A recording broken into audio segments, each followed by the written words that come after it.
আমাদের মাননীয় প্রধানমন্ত্রী জনাব তারেক রহমান এবং বাংলাদেশ জাতীয়তাবাদী দল সবসময় একটি ব্যবসায়ী বান্ধব সরকার।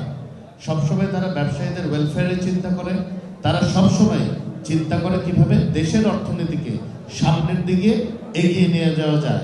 এই জন্য আপনারা দেখেছেন যতগুলো পদক্ষেপ বাংলাদেশ জাতীয়তাবাদী দলের নেতৃত্বাধীন এই নতুন সরকার নিচ্ছে, প্রতিটি ব্যবসায়ী বান্ধব এবং ব্যবসায়ী সমাজকে এবং অর্থনীতিকে যেন সামনের দিকে এগিয়ে নিয়ে যেতে পারে সেই ধরনের পদক্ষেপই ওনারা নিচ্ছেন।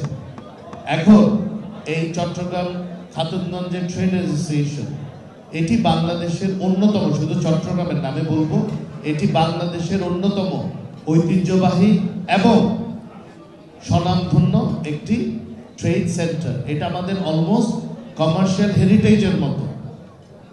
চট্টগ্রামে যেমন কিছু হেরিটেজ আছে, আমি মনে করি যে এই খাতুনগঞ্জ এবং খাতুনগঞ্জের ব্যবসায়ীরা চট্টগ্রামের হৃদয়ের মতো, হৃদস্পন্দনের মতো, যে এখান থেকেই টোটাল কমোডিটি বলেন, যে কোনো ট্রেডিং বলেন, এখান থেকে কিন্তু নিয়ন্ত্রিত হচ্ছে, এখান থেকেই চলছে।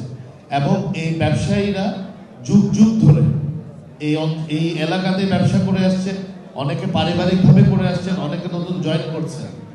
কোনোভাবেই আমাদের এই ঐতিহ্যকে ম্লান হতে দেওয়া যাবে না। এই ঐতিহ্যকে সমুন্নত রাখতে যা যা করা দরকার, ইনশাল্লাহ আমরা যারা আছি, চট্টগ্রামের জনপ্রতিনিধি আমরা যারা আছি, অবশ্যই আমরা আপনাদের পাশে আছি। আমরা সর্বাত্মক সহযোগিতা করব।